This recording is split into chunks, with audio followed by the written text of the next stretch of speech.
ये गठबंधन की दो पार्टियां, एक पार्टी लालू प्रसाद यादव जी की, लालू प्रसाद जी अपने बेटे को मुख्यमंत्री बनाना चाहते हैं, और दूसरी पार्टी कांग्रेस पार्टी सोनिया जी अपने बेटे को प्रधानमंत्री बनाना चाहते हैं। मैं आज दोनों को कहकर जाता हूं, बिहार में ना सीएम का पद खाली है, ना दिल्ली में पीएम का पद खाली है। बिहार में नीतीश कुमार जी सीएम बनकर बैठे हैं और लालू जी, सोनिया जी दिल्ली में नरेंद्र मोदी जी प्रधानमंत्री बनकर बैठे हैं। आपका नंबर नहीं लगना। वैकेंसी जनता बनाती है, ये कोई अखबार में ऐड से या किसी के ऐड से नहीं चलता है। जनता जिसको चाहेगी वो वैकेंट हो जाएगा। और अभी यूपी में आपने देखा कि कितने वैकेंट हुए। देखिए, जो लोग क्या दावा कर रहे थे, कितनी बड़ी वैकेंसी हो गई। और वो वैकेंसी ऐसी हुई कि आपके बगल में गंगा किनारे प्रधानमंत्री जी भी लाखों वोट से हार गए, क्योंकि कई लाख से पहले जीते थे, कई लाख वोट कम हो गए उनके। तो वैकेंसी तो जनता लोकतंत्र में बनाती है। बिहार बदलाव मांग रहा है। बिहार बेहतर, खुशहाली और तरक्की के रास्ते पे जाना चाहता है। बीजेपी एक षड्यंत्र के तहत, कहां सोचिए, इंडिया गठबंधन नीतीश जी को प्रधानमंत्री बना रहा था, और आज केवल चेहरे के लिए मुख्यमंत्री हैं वो। मैं आज आपसे फिर कहता हूं, बिहार की जागरूक जनता भी ये जानती है। जितने विपक्ष के लोग हैं वो सब मंचों से कह रहे हैं कि केवल नीतीश कुमार जी को चुनाव के लिए रख रहे हैं आगे। चुनाव के बाद भारतीय जनता पार्टी उन्हें मुख्यमंत्री नहीं बनाएगी।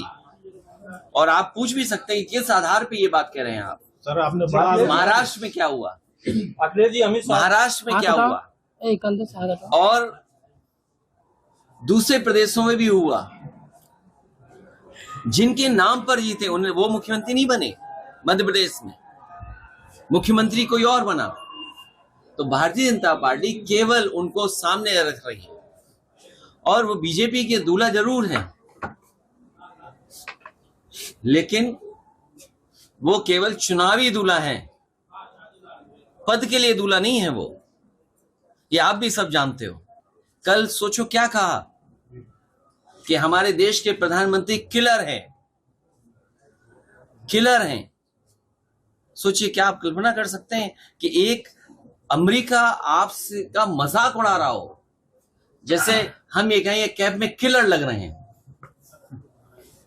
इस भावना से वो प्रधानमंत्री को बोल रहे थे। और फिर टैरिफ आपके बनारस में आसपास मुबारकपुर कितना बुनकर सफर कर रहा है। सोचो कितना बुनकर सफर कर रहा है।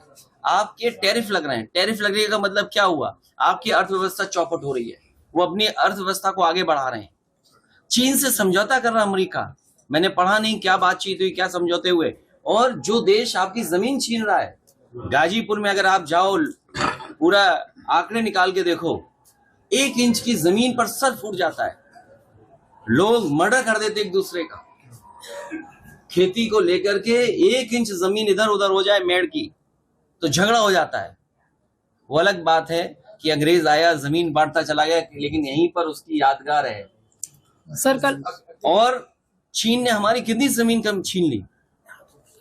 ये भारत सरकार अभी तक बताने को तैयार नहीं है कि हमारी जमीन कितने वर्ग फीट है, कितने स्क्वायर किलोमीटर भारत का हमारा एरिया है। क्या हम सब लोग भारत के एरिया को नहीं जानना चाहते?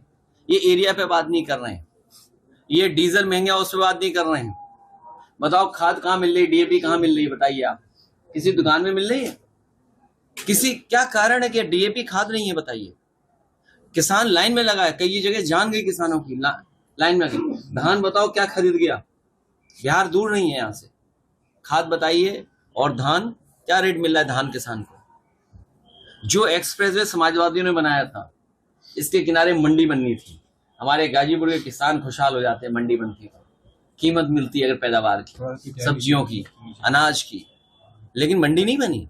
जो गांव पखनपुरा, कहाँ गए हमारे विधायक मनु अंसारी, जिस गांव पखनपुरा, नहीं रहने दो मत बुलाओ, उससे आगे नहीं सड़क बढ़ी, 1 इंच सड़क बढ़ी हो तो बताओ। यही सड़क चली जाती बिहार, वो सोचिए, अभी तो बन रही है। मैंने इसलिए छोड़ दिया था वो 20 किलोमीटर, क्योंकि एनएचआई ये कहता है कि एनओसी नहीं मिलेगा आपको अगर आप एनएचआई के बगल में टोल रोड बनाएंगे तो मुझे उम्मीद थी कि बक्सर से जो सड़क आ रही है वो जुड़ जाएगी, गाजीपुर हाजीपुर हाईवे बन जाएगा। बताओ क्या स्थिति में हम लोग। पूर्वांचल को इसीलिए 2022 का चुनाव प्रचार मैंने गाजीपुर से शुरू किया था, और मैं जानता हूं गाजीपुर की धरती समाजवादियों की धरती है।